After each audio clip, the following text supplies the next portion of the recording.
Hello everyone, welcome back to my channel. Today we are diving into something that's super relevant for families with teenagers, what my teens eat in a day. As a parent of two active teens, I understand the importance of balancing their nutritional needs with their busy schedule. My daughter starts her day early with the online yoga strength training session between 6 to 7 a.m. while my son has a evening football practice around 6 and returns home around 8 p.m. Along with their academic commitments and sometimes late night study sessions, it's crucial to keep them fueled with healthy, delicious meals. We usually wake up around 4:45 in the morning, giving us plenty of time to plan our day. We start with nuts, seeds, and dry fruits.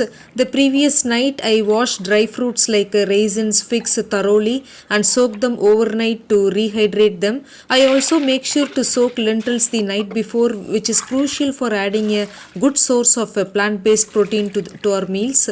In the morning, I discard the soaking water and then cook the lentils or sprout them, incorporating them into various food preparations.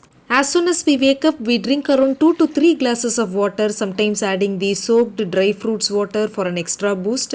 Then we proceed with eating the dry fruits, sharing them among family members. When it comes to almonds, traditions vary. Some people soak them while others eat them raw after washing. Research, especially on almonds, suggests that soaking for long hours doesn't significantly improve gastrointestinal tolerance and not much reduction in anti-nutrients like phytic acid. If my nuts and seeds are from a trusted source claiming to be organic and hygienically packed, I wash them thoroughly and eat them raw with the skin.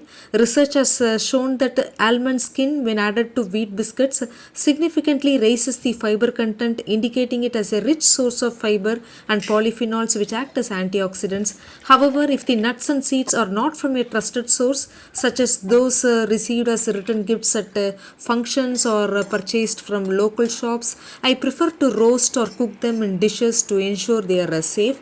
Remember, it's all about individual preference and cultural traditions. If you have a method that works for your health, stick with that. An hour after enjoying these dry fruits, nuts, and seeds, my son loves to have a rich milk based cocoa drink infused with the Ganoderma mushroom extract. Meanwhile, my daughter, after completing her online yoga practice around 7 am, prefers a refreshing and hydrating option, either a selection of fresh fruits or a glass of salted fermented rice water. This post workout ritual leaves her feeling energized and revitalized. For breakfast, I serve one or two dosas made with the hand-pounded traditional wild rice, maplai samba, a local variety. The batter is enriched with the sprouted green moong dal, onions, cucumbers and chilies, boosting its nutritional value. These dosas are typically enjoyed with the idli podi, a flavorful blend of dal mix and spices, drizzled with raw sesame oil. Sometimes we switch it up by pairing the dosas with the same sambar prepared for lunch along with the steamed vegetables cooked just enough to retain their nutrients and boiled eggs. My daughter usually prefers one dosa, one egg and the rest of the sides, while my son often goes for more eggs and dosas depending on its needs. If we are running out of eggs, I increase the portion of cooked salted chana dal to ensure the meal remains balanced with carbs, proteins and healthy fats. For mid breaks, I usually give my kids whole fruits.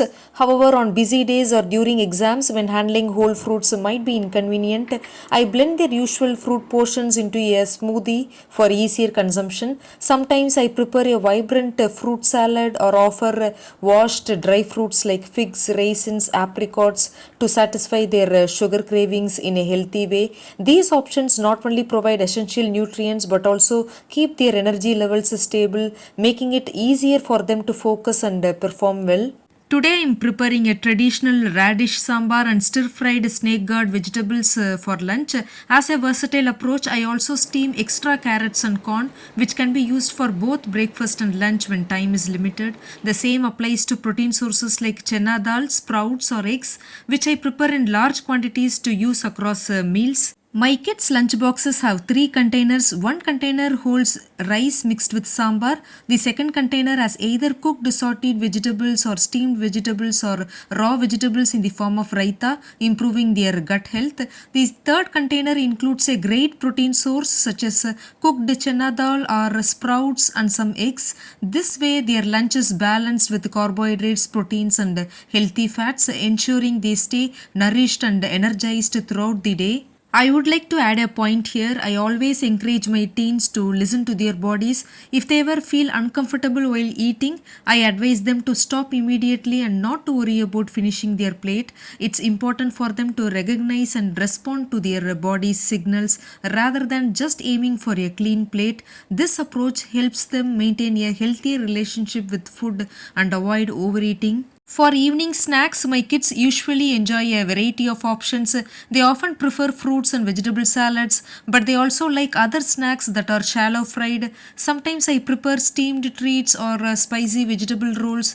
Additionally, I offer store bought options like puffed rice, puffed millets such as jawar puffs, boha snacks to add variety to their snacking routine. This mix ensures they have a range of nutritious and tasty choices to keep them satisfied. Since my kids have been exposed to sweeter items from a young age, I have noticed they often crave sweets. To manage this, I prepare healthier sweet treats using minimal sweeteners and avoid deep frying. For instance, I make laddus from steamed dal and nuts or pouched apples, pears, and raw mangoes with a touch of cinnamon and other spices. I also create dark chocolate based treats, ensuring they still enjoy delicious snacks without the excess sweetness. This approach satisfies their cravings without overindulging. I find this balance crucial as denying their cravings entirely can cause stress. By allowing them to enjoy small amounts of these healthier treats, I help them feel satisfied and happy without feeling deprived. Today I am preparing a simple and nutritious laddu using 2 cups of roasted chana dal, half a cup of jaggery made into a thin syrup for a touch of sweetness, a bit of ghee for blending and some cardamom powder for flavor. I combine everything in a mixer jar and it's ready in minutes. These laddus are a great source of protein and make for a perfect evening snack or a delightful addition to dinner. For dinner, I have pre-planned and soaked foxtail millet a few hours before cooking. After draining and rinsing to remove anti-nutrients if any, I cook it thoroughly in a 1:4 water ratio, then add extra water to achieve a porridge consistency. I enhance the porridge with washed chopped almonds and apricots for added taste and nutrition. Additionally, I am making a simple stir-fried paneer with the spices, providing a great protein source. To accompany the porridge, I have blended some roasted chana dal with the garlic, green chilies, tamarind and salt, creating a delicious chutney that pairs well with the porridge even without tempering. Now let's talk about dining out. Yes, we do take our kids to restaurants but not very frequently due to their busy schedules. Perhaps once a month. When we do go out, they have the freedom to order whatever they like. They are mindful of their choices, knowing how to manage portions and pair foods to keep their digestive system comfortable. This occasional dining experience allows them to enjoy their favorite dishes while still practicing healthy eating habits. While they are with us now, I know in the future they might be away for studies, work, or even living in another state or abroad. Wherever they go and whatever they eat, they need to understand how to portion their meals and make healthy choices. I don't restrict them from having junk food occasionally. Instead, I let them experience it and observe how their bodies react. This way, they learn to make balanced choices and adopt their eating habits based on how their body responds. This approach helps them build a healthy relationship with food, equipping them with the knowledge and habits to enjoy a variety of cuisine while staying well nourished no matter where life takes them. I want to share a few thoughts on fitness and health for teenagers. Maintaining good health during their higher studies is crucial.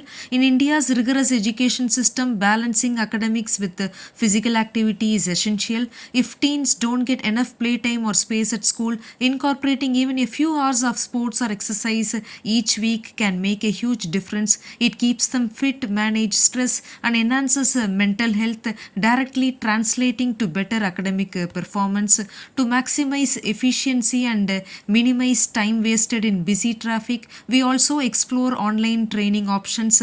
This way, they can stay active and healthy without the hassle of commuting. In addition to exercise, diet plays a crucial role. If teens struggle with obesity or any health complications, it's important for parents to introduce diet plans gradually. Sudden changes are not recommended. A slow, steady transition to healthier eating habits is more effective and sustainable. This holistic approach helps develop resilience and stamina, enabling them to handle academic pressures while fostering lifelong healthy habits for a more fulfilling life. For parents managing teenagers who are into physical activities and muscle building, here is an interesting insight based on research.